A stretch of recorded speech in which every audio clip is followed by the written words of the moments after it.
Hello, friends. Welcome back to the Coup Coach Cast with Jim Glogowski. I'm your host, Chad Birger. I'm joined today by co-host Sam Dooyema. We're going to recap the Cougars' final game of the regular season against Southwest Minnesota State. So, to begin with, we'll go ahead and bring in the guys. Sam and Coach, come on in. Let's talk a little bit. Welcome, guys. How are we feeling today? Great to be here. So, unfortunately, I'm going to kind of let the cat out of the bag right away here, but USF was not selected for the Super Region 4 playoffs, and so this will be our last show of the season. We kind of rehashing things, but we're going to go through withdrawals here the next couple weeks, but disappointing, end of the season, but the Cougars came out victorious on Saturday. So let's go ahead and talk about that game a little bit. Sam, I'll kind of let you lead us through, or first off, before I let Sam lead us through, the tailgate party was hopping. Nice, cool fall day. You can see I got no sleeves on in this one right here. So it obviously was pretty nice out there on Saturday. But it was just good to be out at the tailgate party and spend time, got to hang out with, parents, friends, everyone else. Had some delicious food out there. There was a chili cook-off. The fajitas from Mr. Bork were amazing. So lots of good stuff going on out at the tailgate party. And then, Sam, the game hit. So go ahead and lead us through the recap. Yeah, so Southwest Minnesota State making the trip down from Marshall to the Bob, and the Coup coming out on top, up in their record to 8-3, 7-3 in the conference. Unfortunately, this will be the last game of the season, so that will be the final record for the Coup, and we'll go over the standings later in the show. Southwest moving to 0-11 with the Coug's 41-14 win over the Mustangs. USF jumping out to a 21-7 lead after the first quarter. We tack on 10 more points in the second quarter, heading into halftime. And then a lot of seniors, a lot of backup guys getting some time in the second half. USF getting another touchdown, another late field goal, and then Southwest would have one more touchdown as well, making that final score 41-14. So we break down some of the individual scoring here. Southwest actually jumped on the board first following a Cougar interception, wide open with a 2-yard touchdown run. But USF would answer with Hank Brown Jr. Taking a 7-yard touchdown pass from Camden Dean. Nick Hernandez playing in his final game as a Cougar. His PAT would be good. And then USF would kind of turn things on following some Southwest turnovers. Cam Dean had a 14-yard touchdown run. The Hernandez PAT was good. Dylan Rundigan had a 2-yard touchdown run as well. End of first quarter, it's 21-7. As we move to the second quarter, Christian Janis hauls in big 50-yard touchdown pass from Cam Dean. Hernandez PAT was good once again. And then we would get 3 more points from Hernandez with the 23-yard field goal as well to head into the half, up 31-7. We'll bring in Coach. Coach, how you guys feeling at half? You obviously don't know the scores of any other games, and you guys just had to focus on the Mustangs, and that was really the task at hand. And how you guys feeling at half? Oh, we're feeling really good. Obviously, took a kind of a weird start to the game. Had a pretty strong wind, and I think we threw the first ball corner route, and it kind of got caught up in the wind. And Cam probably should have just hit the shallow route, but took a shot in the corner. The kid picked it, made a nice play, took it back to the 12. Had kind of a funky pass interference, weird deal on like a trick play.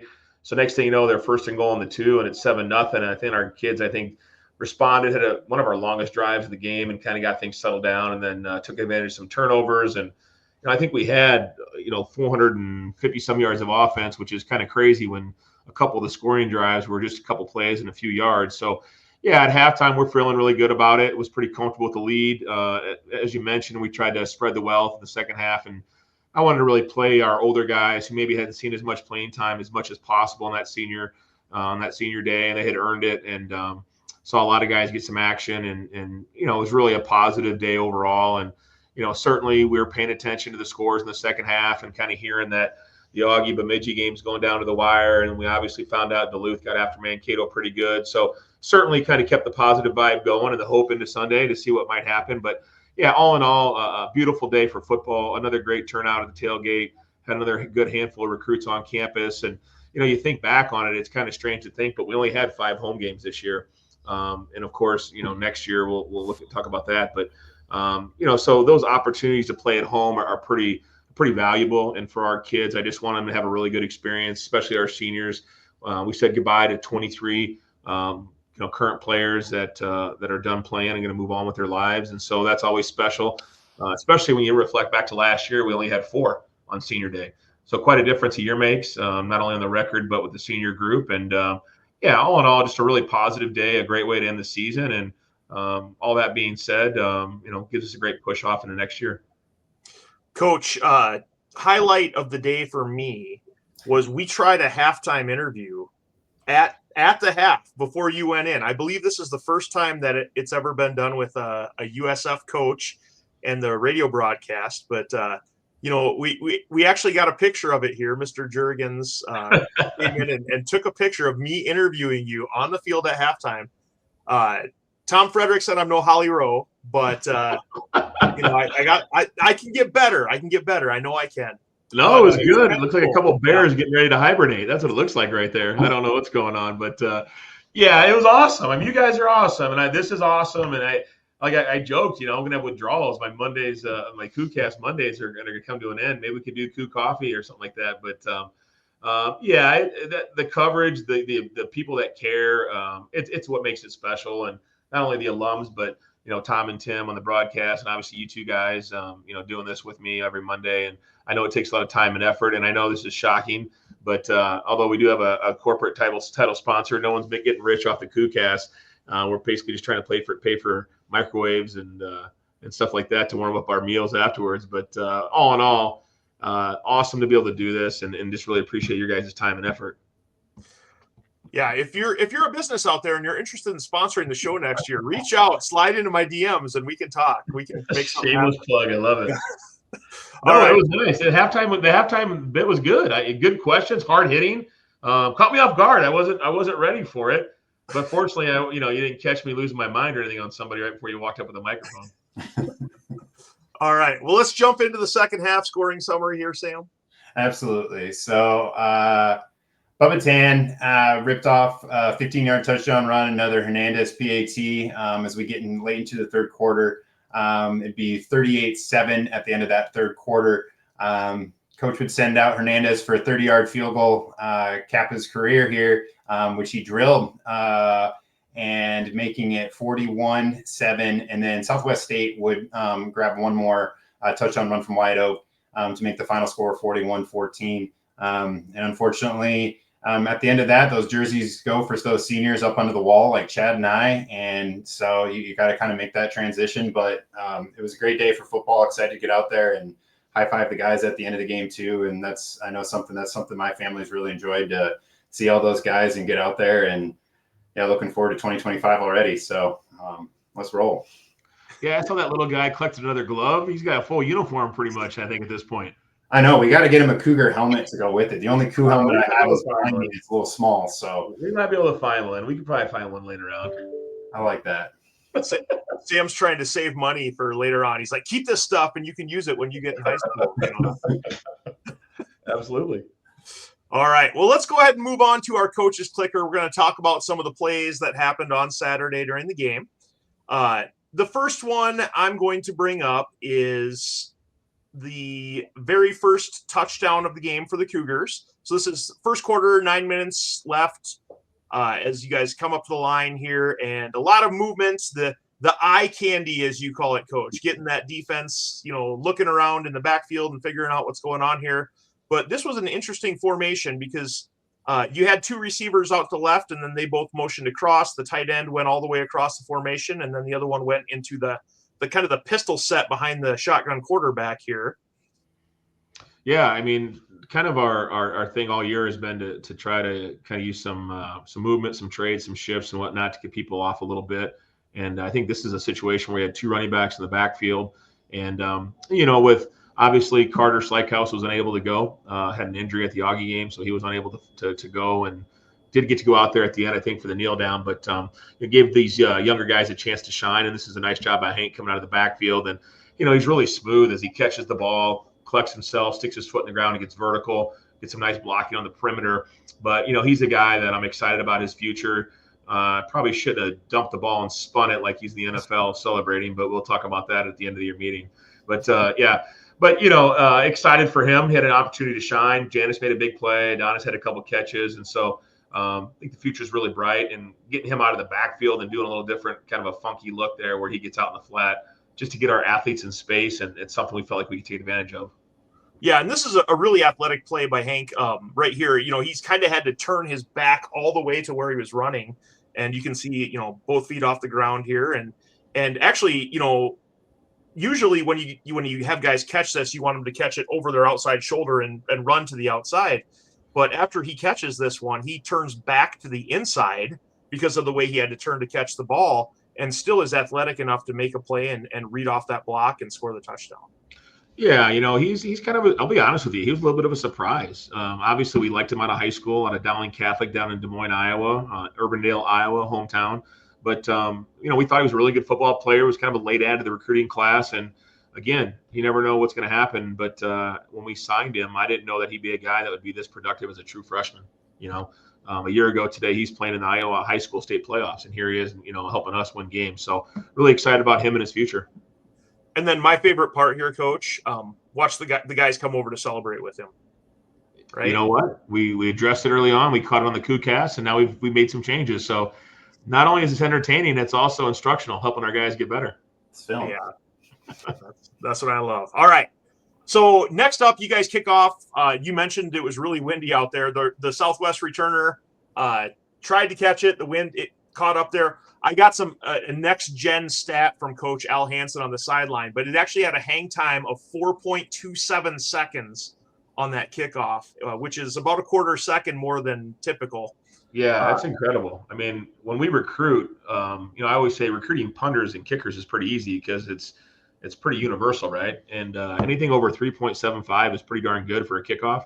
And it seemed like that thing hung up there forever, and it was a challenge catching the ball all day long. And even hurt us a little bit because it rolled down to the one time, kind of just took off over our heads. So, Nick's done a good job of placing the ball all week, all week long, but he also did all season long. So that was a big time play.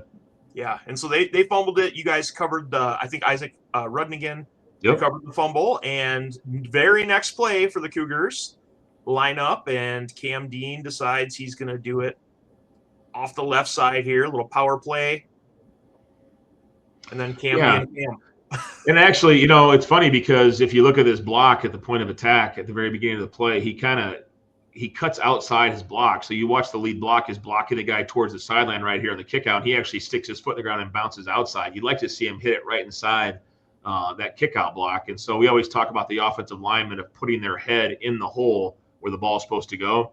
And so obviously the lineman's got his head on the right side. Cam should stick this on the right side. But again, he sees it kind of bottled up, and then this is where he's Cam. He's got the ability to bounce and route run people, and that's what makes him special. And really, his ability to move the ball with his feet all year long has been a difference maker for us. And, our running game is, people say, well, you don't run the ball very well. Well, our running backs carry the ball, but our quarterback in the run game is really something we hang our hat on as part of the run game, even though people think it's not as effective as just a running back handing it off. And to be honest with you, if we want to take the next step as a program, we've got to become more efficient with our two-back run game, with the quarterback handing the ball off as much as he is pulling the ball. But again, this year, this has been a huge part of our success, is his ability to make plays with his feet. All right. Well, let's go ahead and move on to later in the first quarter here, about 2 minutes left. Dylan Rudnigan, speaking of that running back carrying it here, this is just one of those, hey, we're going to line up in I formation. You can see they've got, 10 guys in the box here. Yeah. So they're expecting it. And the power play, and Dylan just finds a little crease in there and hits the corner. Yeah, and I'm really proud of Dylan. He's really had a nice 2 years since I've been here. He's a kid that you walk in the weight room, he's in there working out by himself, getting extra work in. You go out there after practice, he's catching balls. You go out there pre-practice, he's stretching. He's done everything in his power physically to make himself the best player he can be. Certainly not the biggest guy in the world as far as height, but man, is he packed together. He's strong, he's physical. He's really been a nice player for us, and he's another one of those guys we're going to miss. But his ability to kind of find holes and stick his foot in the ground and get vertical, I think he made tremendous strides this year as far as becoming the best running back he can become. and we're really going to miss him, And I know he's one of those guys yesterday it was tough. It was tough when we found out we weren't going to get in and we were done playing. And I think to these seniors' credit, they really had a belief that we were going to keep on playing, and that's what you need if you're going to be successful. And it's fun to see him get a touchdown on senior day. Well, then kind of moved over to some of the young guys here. And so Bubba Tan stepped up really big in this game. This is a little interesting camera work here. Camera work decides to get the people walking across the back of the end zone for a minute.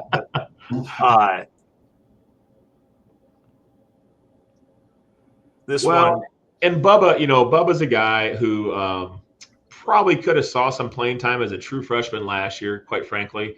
But we just felt like he probably needed a year to grow and develop. And as the year's gone on, he's really had some flashes of standout play. And I think the thing about him, and he's not maybe as physically put together as Dylan, or even, Grizz for that matter, but he's really I would call him more of a slasher, and he's got the ability to hit the hole fast.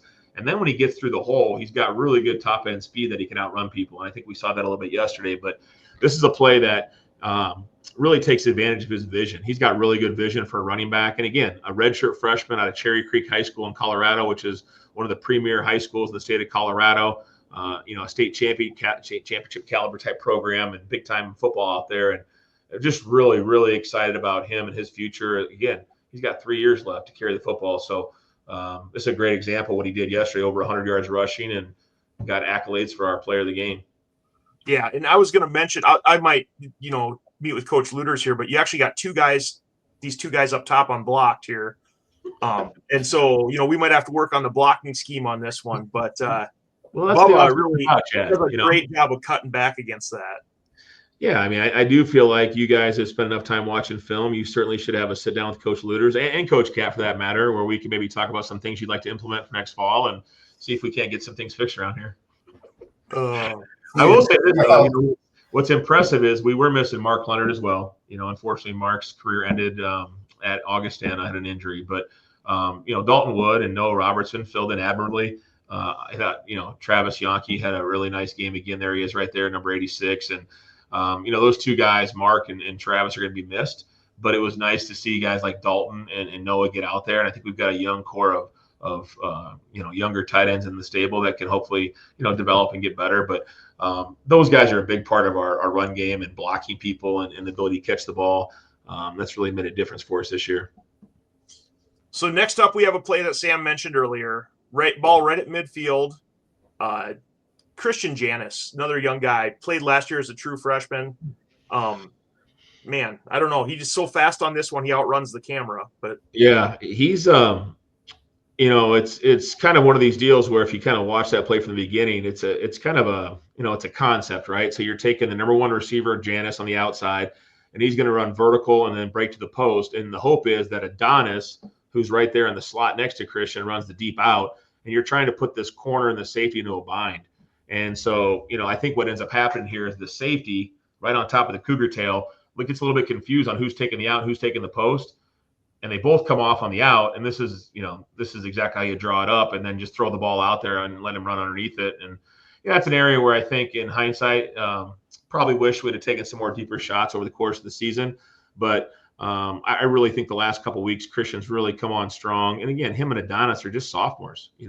Those guys both played in a ton of games last year, so the future's really bright with those two young guys. And again, that's a nice big time deep ball. And he can really run, and he's got some really good length. And those guys got the ability to be a really special group next year. I want to mention here, like during the celebration, see who some of the first guys down there are to celebrate. This is my favorite part. But obviously the receivers were running routes, but watch these big guys come down here and celebrate. Oh yeah.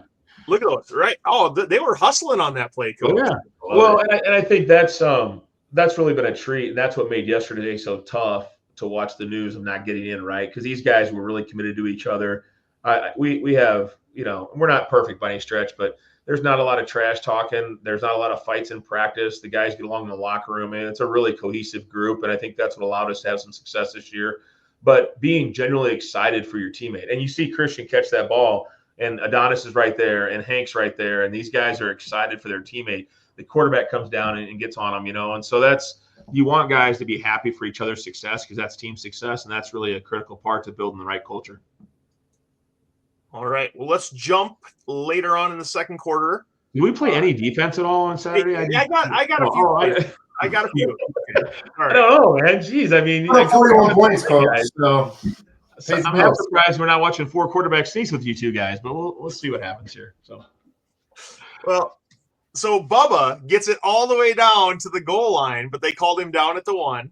Yeah, he apologized to me. He's like, "I'm sorry." I go, well, "Don't apologize to me, right? You're the guy that should have the touchdown." And then the very next play, Luters is like, "Let's get him in there. Let's get him the touchdown." And he didn't get it. I think we settled for a field goal on this, which is disappointing. But yeah, just you can see his explosiveness, right? And I mean, as he hits this thing, this is just kind of a split zone play. And then right here, the ability to run through an arm tackle, punches another guy, and then he outruns everybody here and probably should have stayed on track. I don't know if he saw the guy coming from his right, but I mean, that's an impressive run, and I think the ability to hit that thing full speed and get downhill, run through a couple arm tackles, I think it really serves as he's got a bright future ahead of him. Absolutely. And like you mentioned, he was left out of the end zone on that drive. So second half comes around, third quarter, and he finally gets his touchdown here. So I wanted to show this one because he had a tremendous game on Saturday. Well, and I think for us, if you kind of look at what we're doing here, getting those 2 receivers out of the box there, pulling the 2 safe corners out, I think they were doing a lot of man coverage on those 2 guys and turning it into a kind of a 9-on-9 football game by taking the 2 receivers out of there and just running them off. And then obviously once you get through the first level, those guys are playing man coverage. You got a chance to outrun them because they're not paying attention. Yeah. Yep. And congrats to Bubba for, scoring that touchdown. That was a big play, kind of sealed it was obviously sealed at that point, but, capped off the Cougars scoring. So let's go ahead and pull up a defensive play here, Coach. How's that sound? I'd like to see at least once, but. All right. So this one, this is a turnover that you guys got in the first quarter that kind of, helped spark some of the offensive explosion. But this one, you've got Jordan Medrano down here on the bottom side of the screen, number 39. And he's split out really wide in that linebacker position there. Yeah. Yeah, and give Jordan credit. He had played our field side linebacker all season long. And so that's our Sam, our strong side linebacker. And so this week he had to bounce over to the weak side linebacker position, which is very similar, but there's certainly some differences because of the fact that Brennan Holt, another senior, did not play. He was injured in the Augie game. And then Andy Henson, our middle linebacker, didn't play. So Michael Stenbrotten got his first, I think it's his first college start at middle linebacker, did a great job, and Jordan flipped to the other side. And so, as a coach, just really proud of these guys for picking up the slack and doing a nice job. And I think this is a big-time play here. We get the turnover.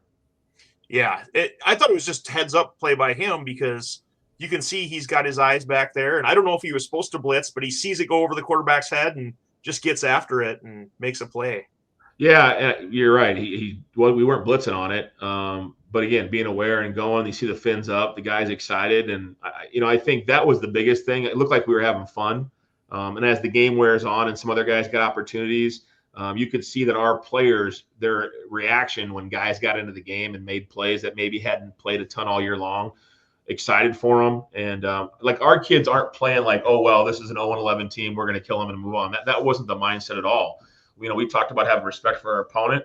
We talked about what happened last year when they beat us, and obviously neither one of our records were very good last year. So just really pleased with our focus. And even though it didn't start off great the first 90 seconds, I thought after the first 90 seconds on, we played a really physical football game and took advantage of the opportunities that we had. All right. And then here is one in the second quarter, right at the end of the first half. Southwest actually had, decent field position, 1st and 10 at the 13-yard line. And then Dawson Raby comes in there, sacks quarterback, strips it out. And then I don't even think he knew that it was a fumble right when it happened because someone else came in and recovered the fumble. But I'll be honest with you. These 5 guys walking off the field, I don't think they realized it was a fumble because when they came off the field, you can see Dawson kind of twirls him down and didn't even realize the ball came out. And they're just walking off the field like it's going to be 4th down. And the other guys are like going after the football, but you can see there some of these guys are like not even realizing it. So, that was a nice play. And Dawson, that kid has been since day one. He's been playing and starting as a true freshman, number 95 there from Pierce, Nebraska. And he obviously had a big-time game down at Wayne in his hometown area there. But, that gets that. You look at that picture right there. Number 9 is a sophomore. Dawson's a sophomore, and then you got a couple seniors there that are going to be leaving the program. But that core of our defense, the 2 interior D tackles, our middle linebacker, our 2 safeties, they're all freshmen and sophomores. So that leaves a lot to be excited about for the future. So I was going to mention here, you did have a stunt on this one. And if I'm critiquing their right tackle, he didn't do a great job of stepping down inside and picking this up because he just kind of let Dawson go. Yeah, and I think with us, I'll give those guys a lot of credit. They had a pretty decent quick game, and you watch them on film. Even last week against Winona, I think the kid was like 12 for 20 for 160 yards and kept hitting those quick slants right in behind the linebackers. He wasn't holding the ball very long. So if we could just get him to hang on to the football, I thought our stunt game could get to the quarterback. We didn't have to initially blitz or pressure him. Yeah. All right. Well, that's all I've got for plays here, Coach. We don't need to look good stuff, man. We got a couple. Yeah, we got a couple. We got a few. You got to get your requests in on time, Coach. No, like I said, it was a fun game, and like I said, I know Coach Cap wasn't happy about him scoring near the end there, but at that point, I was just nervous that my kid wasn't going to get beat on a post route for a touchdown because he actually even got in the game too. So that was fun to see that as a dad and as a coach. He's a redshirt freshman. He got his first real college snaps late in that game. So, yeah, all in all, a great day for our program, for our seniors, and certainly went out the way we wanted to go out. And that's your son, Ben. Your other son was at the game as well. Yeah. I got to talk to him. Yeah, I got to talk to him for a little bit. He said he actually listens to the Coach cast when he's on duty. So well, I think he's on break, maybe lunch break. On break. Sorry. Yeah, he's a deputy sheriff. County know that. So he's a deputy sheriff, and he was down this weekend. He was off for the weekend, so he came down, and he lives up, like I said, up in North Mankato, St. Peter area, and then Ben. So I mean, as a dad, that's about as good as it gets, right? Your sons are there, and he came into the locker room a little bit and was hanging out by the locker room door, and I'm really proud of both of them, obviously. And anytime you have a family member that's serving and doing that type of stuff, that's pretty cool. But proud of both those guys, and just fun as a dad, fun as a coach, and fun as a head football coach to see our kids have some success. And it's been a journey just the last 2 years. I think we're coming up on December 9th. It'll be 2 years since I took the job and became the head football coach here. And so in less than 2 years, right, I think we've gone 11-11, 3-8 to 8-3, and really can't say enough about that senior group that stuck with us and helped us turn the corner. And the idea is now we've laid the foundation for the future. We can keep on being consistent winners and stay in the course. And it's pretty cool when we take the field. Coach Toot, who's an alum who played here, leads that last group out on the field. And the last thing they say before they take the field is he says winners win, and the kids say that's what winners do. And so that to me, a day like Saturday embodies that mentality that winners win, right? Because you're going to go out and you're going to play your tail off. No matter if you can control the outcome of the playoffs and all that stuff, you're going to go out because winners have that type of approach and mentality.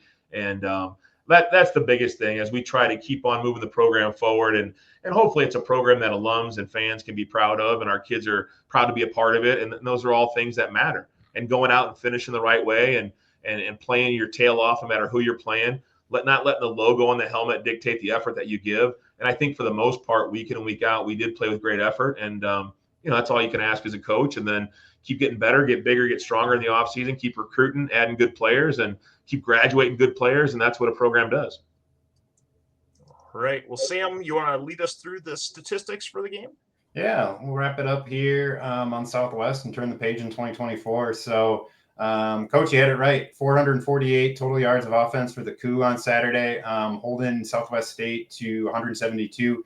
USF getting it done on the ground for the most part, 268 rushing yards, only 11 for Southwest, 180 passing yards for the Coup to 160 for the Mustangs. Penalty yards, 7 accepted for USF against USF, 62 penalty yards, 4 for Southwest, 23 first downs. Going 4 for 12 on third down conversions, and 1 for 1 on fourth down, and really holding the ball for the most part for 33 minutes in that time of possession. As we look at some of these individual breakdowns, Cam Dean going 8 for 14, 123 yards, 2 touchdowns, did have 2 interceptions, but he also rushed the ball for 100 yards on 11 carries and had that touchdown that we broke down. Bubba Tan having that great game that we talked about, 12 carries for 125 yards and a touchdown. Dylan Rundigan getting a touchdown in his final game in a USF jersey, 9 carries for 16 yards. Another young guy we highlighted, Hank Brown Jr., 6 receptions for 66 yards and a touchdown, as well as that Christian Janis touchdown, that big 50-yard reception for a touchdown catch as well. We'll look to Coach's favorite side of the ball here. Definitely not going to forget about these guys. So Michael Stenbroten getting that start and leading the way with 5 total tackles, followed up by Matt Gehring, Maloa Wells with 4, Garrett Hoffman having 3, and really spreading the wealth here around with some of these individual big defensive plays with the tackles for loss. You see all those guys listed there, like Muhammad Dewari, Isaiah Ward, Dawson Raby, Isaac Rundigan, Devin Richards, Nate Tillich, 2 big sacks by Diawara and Dawson Raby. We had multiple fumble recoveries by Runnigan, Stenbroten, Jordan Moderno, and Matt Grabowski, and then multiple pass breakups as well. Maloa Wells, Connor Aldrich, Cade Morris, Ray Williams, Preston Yonke, Connor Rice, Joseph Sapp. These guys are really kind of making some of these impact plays on defense. Great to see. Yeah, and pretty cool day for the Rundigan family. That's pretty cool. You watch your son finish up as a senior, score a touchdown. You've got your redshirt freshman son out there playing, making plays. So that's pretty special. It's just stuff like that to me that pops out at me. I see a lot of those names on there, like Vito, Devin Richards, we call him Vito. Vito out there making plays in his last. He followed me from Mankato. And just seeing these guys, we didn't even mention Adam Mullen. Adam Mullen went out there and threw the ball around, did some really good things offensively, got to play the last quarter and a half of the game. That was really possible. Because of the kind of kid he's been and plugging away and being prepared. Might have had a touchdown there. We used the instant replay on a questionable call, whether it was a fumble or not, but almost scored another touchdown down there in the red zone. So I wasn't so concerned about putting it on him and scoring 100 points and all that stuff. We just felt like once the game was in command, got a lot of respect for Coach Underwood and Southwest, and wanted to move the game along and run the football at the end. So all in all, really pleased with the effort, and pleased to be 8-3, and got a lot of work to do to get better, but after 2 years, feel pretty solid about the direction that we're headed. Yeah, Adam got a great ovation from the crowd too. I was happy to give that to him there in the second half. That was fun from the crowd, appreciating all Adam's done for the program, and cool to see him stick around through a lot of changes, a lot of different things. So yeah, special shout out to Adam as well, even if he didn't show up in stat line. Yeah, one of the best captains I've ever been around, 2-year captain and a leader on and off the field. And our kids recognize that, and we're cheering for him. And that's what I'm saying. Like it's when those kids are pulling for each other, then you've got things in the right direction. That's how I evaluate that. And certainly the wins and losses take care of themselves, but you can't have success if you don't have guys that want to put in the time and effort, and they can't be me first guys. And the best part about this team, I would tell you, is they weren't me guys. They were team guys, we guys, and that's what you want. Coach, a couple things I want to point out. First off, Tom did mention after the show, he felt like I one-upped him a couple weeks ago, but you are 500 right now with the Cougars, 3-8 last year, 8-3 this year. Impressive turnaround for the Coup. But one of the things I want to mention is your record on instant replay challenges this year was pretty bad. I don't think you won any of them this year, Coach. You might need to bring in a specialist to help you out with replays. I mean, it's like, going back to St. Thomas, I think I threw a flag on the first, second, or third play of the year, right? And we just closed it out for their loss on Saturday. But it's a tricky proposition. I'm not going to lie. It's a tricky proposition. We meet every Monday at the end of the weekend with the officials and all that. And I want to say, it's like a 33% success rate for the coaches in the league, because they keep track of that, challenging plays and how many they won or overturned. So, a lot's got to do with angle of the camera and all that kind of stuff and technology. But let's just put it this way. I don't think it's like the same replay that Kalen DeBoer gets when they're challenging at Alabama. I think it's a little different system here at the NSIC than it is the SEC, but it's what we got. I just had to give you a hard time about that, Coach. Oh, it's terrible. And I'm asking them to, do we get it on the film? Can we replay this? Should we challenge this? And half the time it's not loading, it's buffering. It was like the Tyson fight on Friday night. And half the time it's buffering, you can't even see it. And so, yeah, it is what it is. Oh, all right, Coach. Well, let's go ahead and talk about Atomic Wings. Attention, USF Cougar fans. There's a new favorite spot for wings in Sioux Falls. Atomic Wings is open at 1502 East 69th Street in Sioux Falls, just north of the USF Stadium. Atomic Wings offers customers fresh, never frozen, natural, and hormone-free chicken wings, hand-tossed in 14 proprietary sauces. A classic menu, a welcome dining experience, and a commitment to quality. Come watch sports and enjoy wings, and have a cold one at the self-serve beer station. Menu includes traditional wings, boneless wings, chicken tenders, sandwiches, flatbreads, and salads. Also choose waffle fries, onion rings, jalapeno poppers, mozzarella sticks, tater tots, or sweet potato fries as a side. And don't forget the dessert. Deep fried Oreos are amazing. There's something for everyone in the family at Atomic Wings. You can order online at atomicwings.com or come in. Located on 69th Street, just north of the USF football stadium. Perfect for pregame tailgates or postgame celebrations with friends and family. And speaking of that, we got the Atomic players of the game for this week. Let's go ahead and bring those up. Yeah. Oh, go ahead, Coach. Take it away. So in offense, Bubba Tan leading the way. Coach hinted at it earlier. Great to see him have a great game. Defense split between Michael Stenbroden and Malone Wells. And special teams, senior capping off his career here, going perfect on extra points and drilling that long field goal as well. Nick Hernandez. These are your Atomic players of the game and our last ones for 2024. Yeah, great job by those kids. Bubba had a great day, but really, really pleased and proud of Michael. Guys overcome some major injuries and obviously stepped up at times this year, and really happy for him. And I thought Moloa played his most complete game of the year, being physical and knocking down some balls. And fortunately, all these guys except for Nick are back. Nick was, I want to say Tom said that he tied Coach DeBoer for scoring. 17th all-time in scoring. Right? And one of the better kickers. Scoring. Yep. Yeah. So, and his family was up from Texas. That's pretty special to see him have some success. And all the families that showed up on senior day. It's such a family. There's a lot of commitment, time, financial, all that stuff that helps these guys get where they are. And it was fun to recognize those guys before the game, and obviously these guys for their efforts during the game. Yeah. Well, I know Eric and all the folks over at Atomic Wings really have appreciated the sponsorship this year. Eric actually invited us to go out, so we're going to have to go check out some Atomic Wings. Just the three of us, little Coup Coach Cast, Atomic Wings postseason celebration here. But I did want to mention, I went over after the game the other day, me and Tony, Cougar 1997 on Twitter, and we had some Atomic Wings, maybe enjoyed a little bit of the self-serve beer station there as well, but responsibly, of course. Yeah, it's a great time, great atmosphere. Make sure if you haven't been there yet, head over, try some of those sauces. My kids love it. Fantastic. How many proprietary sauces? 14 proprietary sauces. Spectacular. Nice. Yep. We'll have to make sure we let Eric know there's some available residential space on the northwest side. It's fast growing, close to a high school. If we need a location closer to the fast growing city of Sioux Falls for people who might live really far away from the stadium. So keep that in mind, Eric. Or maybe you could follow up and start your own franchise. You never know. Trying my best here, so I'll have to get back to work after the show's done today. Make sure I can afford it.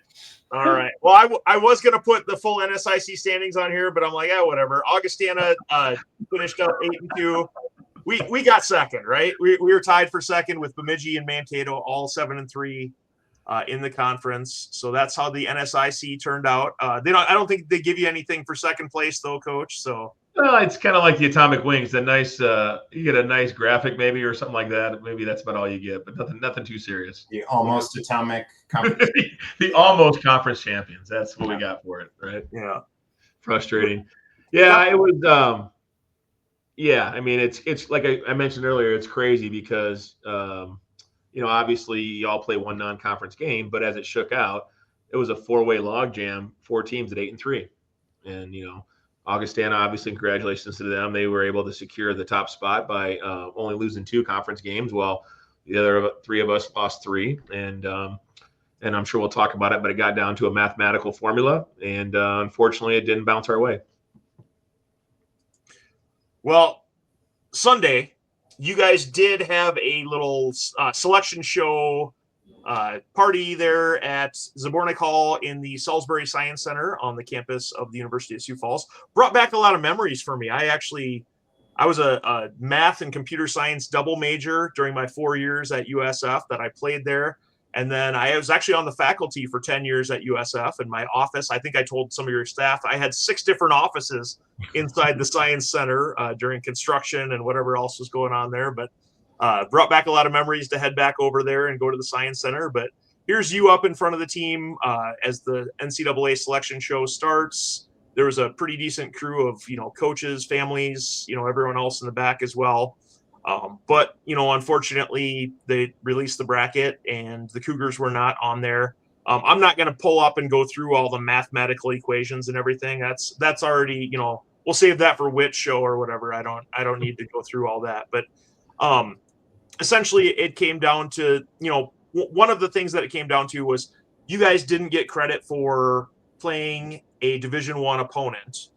You guys beat Division I St. Thomas, and it didn't really help your seeding in the playoffs at all.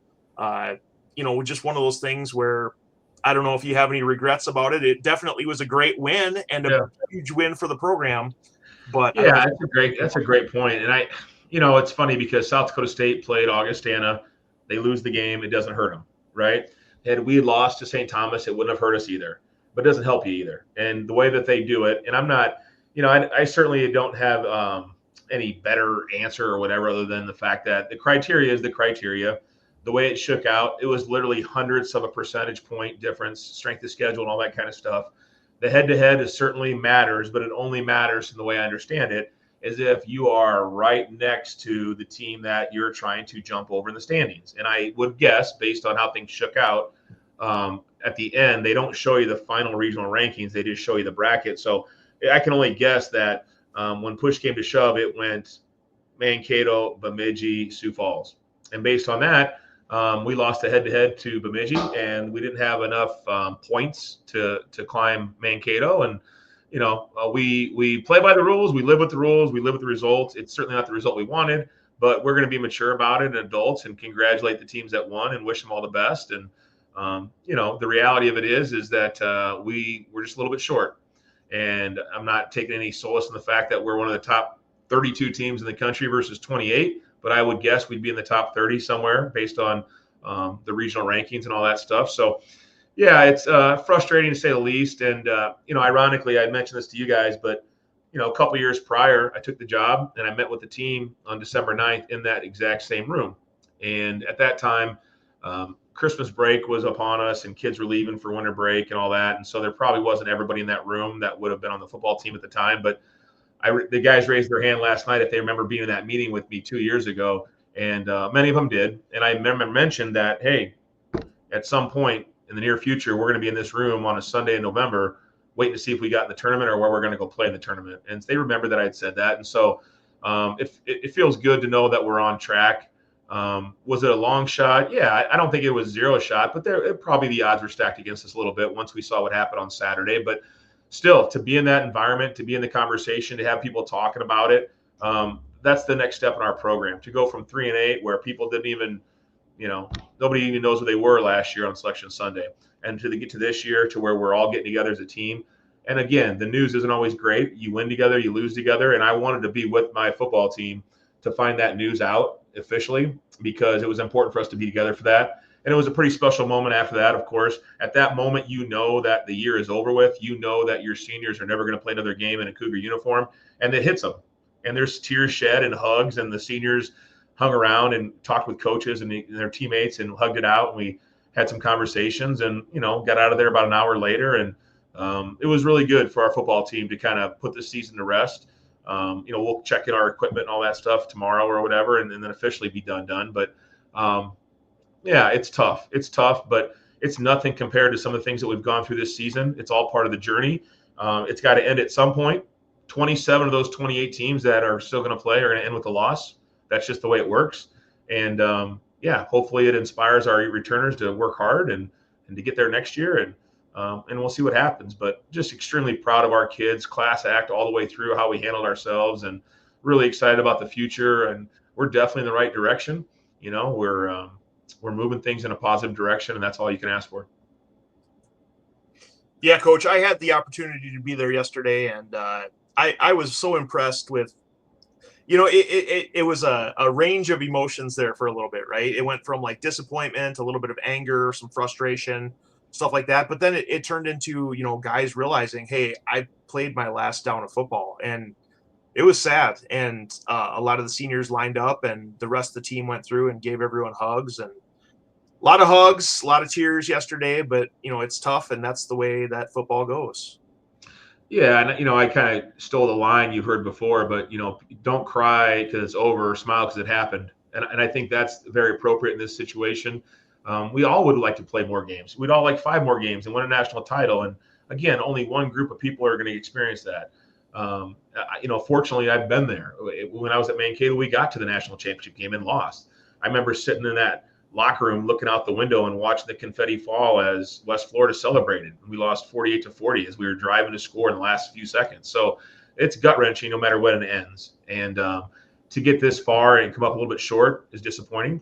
It should be motivating, but our seniors, they should know that they help progress the team towards the ultimate goal. And you're not always there, to win it all. Sometimes you're the person that they're standing on when they do get there. And this group of seniors will be the people that we're standing on when we do get there, because we're going to get there at some point. I can't tell you when, but we're going to get in the playoffs and we're going to win games and we're going to be competitive on a national level. And I feel very confident that that's going to happen. When that's going to happen, I don't know exactly. I hope it's next year. I wish it would have been this year. But people that say you'll never do that were the same people that probably said that last year for 3-8 we would never get to this point. So I don't worry about the old saying, right? The lions don't concern themselves with the opinions of sheep. So we try not to worry about the outside noise, keep focusing on what we can focus, take care of what we can take care of. And unfortunately, this year we can say what we want, but we had our opportunities to get ourselves in the playoffs and we left it in somebody else's hands. And that's what happens sometimes. So we'll be mature about it. We'll accept the fate that we have and we'll move on and get better and thank our seniors and celebrate the successes that we did have this year. All right, Coach. Well, so what happens next? I know last year we kind of briefly talked at the end of the season about, like what's up next. You said the players turn their equipment in. You got a group of seniors, you got guys that are coming back next year, you got recruiting. What goes on next year for the Cougars? Yeah, I mean, basically we were off yesterday and until the selection show, and then today everybody's off. I gave the coaches off. Go rake leaves, go be a dad, go be a husband, go be a boyfriend, go be whatever, and do that kind of stuff, or just go home and play video games for all day. I don't care, but let's just check out for a day. We'll come back on Tuesday. We'll have a staff meeting tomorrow. We'll kind of go through our roster and kind of evaluate, what message we're gonna shape for the coming off season. And then tomorrow afternoon, we'll basically do your house cleaning stuff where they actually check in all their equipment and all that. And that's pretty much it. We actually do not have any more contact with these guys until after the break. So we're looking at around, I'm talking about a good 6-7 weeks here of they're on their own. So they'll have the opportunity to lift on their own if they like. We hope they get back in the weight room after a couple weeks, let their bodies recover, get rehab and get treatment. The guys that need surgery and all that, we'll get those guys all taken care of. And then hopefully they'll get back in the weight room by the end of the month and just start doing some lifting and working out, just start building strength. And then we go home for the holiday break. They'll get back in early January and we'll hit the morning workouts and all that good stuff, and then spring ball. And if you guys remember last year, we're looking for a spring game opponent. I know last year we did that with Moorhead. We're going to try to do the same thing again this spring, and then we'll just progress into the summer. But recruiting, can't say a whole lot about recruiting and kids and all that stuff, but we're off to a really, really good start. We're more than 3/4 of the way through our recruiting class as far as verbal commitments and all that. And certainly got to wrap that up, get out on the road and do some of those types of things to secure some commitments. And then we'll start looking for some mid-year transfers here the next couple of days, or we've already been doing that, but trying to solidify some visits and getting guys on campus for that stuff, and hopefully have a couple of guys added to our roster to be here in January, to some immediate help type of guys, some 4-year transfer guys or 2-year junior college kids or whatever. So that's kind of the state of affairs. And I try to be somewhat organized as far as when the guys can have times off, when we're going to have recruiting weekends. The National Coaches Convention comes up in January. That's in, I think it's in Charlotte this year, maybe, if I'm not mistaken. So a lot of our coaches will go down to there. It's a massive, thousands of coaches get together for a convention. So a lot of that kind of stuff. And and ultimately we got to get better as coaches. We got to go visit other places. We got to learn more techniques. We got to become better coaches so that we can help our players, and we got to develop as well.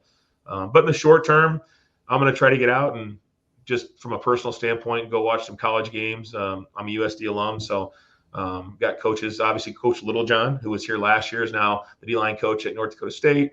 Coach Bashawner, a good friend of mine, a really good friend of mine, is coaches at North Dakota State, and of course they're playing USD, where we've got lots of friends on USD staff. So might go taking a game down at USD next weekend and watch that. That'll be an exciting football game, the last regular season game in the Valley for those two teams. And other than that, some family time. I want our kids to reload a little bit and relax and be excited when January comes around for the 2025 campaign. Well, and last season we did a signing day show. So we'll plan on doing that again this year. So I know everyone will be pumped up and ready to go for that. But signing day is scheduled for Wednesday, February 5th, which is about 11 weeks from now. It's not that far away if you think about it. Yeah. So, things will get turned around here and ready to roll quickly. But I'm excited to get back together for that one and do another signing day program. And hopefully we can learn about what's upcoming for the Cougars, and then we'll make sure we're at spring ball a few times this upcoming off season. Anything else you want to add here, Coach? No, I think we should do a pre-spring ball CougCast and then a post-spring wrap-up for the CougCast. Maybe show some highlights from the scrimmage, right? I like it. I'm Awesome. fine. Yeah, We'll do that. You want me to call a few plays too? I mean, we can. Well, Maybe that could be a coup. Maybe that could be a Football Legacy Association fundraiser that you get to call a drive, or we're going to work on a turnover item possibly too for you next year. We'll get Josiah. We'll get a couple play cards up, and he can just point to whichever thing he wants to run. Let him call a few plays. Put a headset on him. About it. He helps me do my NFL picks every week now. There you go. I mean, he's just getting into that age where he's figuring it out. So. Tigers, Lions, or Bears. He just picks his favorite, right? Yep. That's all good. Future's bright. Yeah, no, that'd be awesome. But no, I just can't thank you guys enough. I know it takes time out of your schedule, and it means a lot to me that you guys you care as much as you do. And the CFLA has been phenomenal, from our golf outing to the tailgates to buying jerseys for our guys. I mean, those guys have been outstanding, and appreciate the parents and all that stuff. Those parents are phenomenal. They're we're gonna miss the Slikehouses and the Holtz and the Rundigans will be back again. They got another son, but there's a core group of those parents that have been here for a long time, the Mullins, and so there just takes so much to run a program and to do it at a high level. I just really appreciate it. I feel really fortunate to be at a place where football matters, and there's support from the administration on down to the alums, and hopefully people feel proud of the program and feel good about the progress, and we're excited about the future and head into year 3. It's hard to believe already. It'll be 2 years, December 9th, that I've been here, and it's been awesome. I've enjoyed every minute of it, and really excited about what we can do next year. I'm pretty good friends with John Toom, the Sioux Falls police chief, and I did offer your oldest son a job for the Sioux Falls. I don't know if I have the authority to do that, but we're going to try to keep you here as long as we can, Coach Glow. Well, like I said, Sioux Falls has been awesome. Obviously, it's a home for my wife, and it's been a blessing, and it's been phenomenal. And I just really enjoy it. I love coaching our kids. I love the kind of kids that we have, and really excited to add another group of guys and see what we can do. So looking forward to it, and we'll keep plugging away and see what happens. All right. Well, let's go ahead and wrap up talking about the CFLA, the Sioux Football Legacy Association. The mission of the CFLA is to bring alumni, family, friends, and supporters together to help equip the USF football program with the resources necessary to continue its winning legacy. You heard some of the stuff that Coach Glow talked about that the CFLA helps out with. If you want more information, go to www.couglegacy.com, or you can click on the QR code if you're watching on YouTube or the Facebook. Go ahead and do that and check it out, and make sure you're try to stay active with the CFLA. Well, I think that wraps it up for this season. Special thanks to Tom Frederick, Tim Hyatt, Matt Witwicky, Jurgens Photography for grabbing that great photo of Coach Glow and I at halftime, and taking pictures of all the seniors and taking a lot of pictures at home games this season, and the USF Athletic Department for all their support this year. For Sam Dooyema and Coach Jim Glogowski, I'm Chad Birger. Until next time, go Cougars.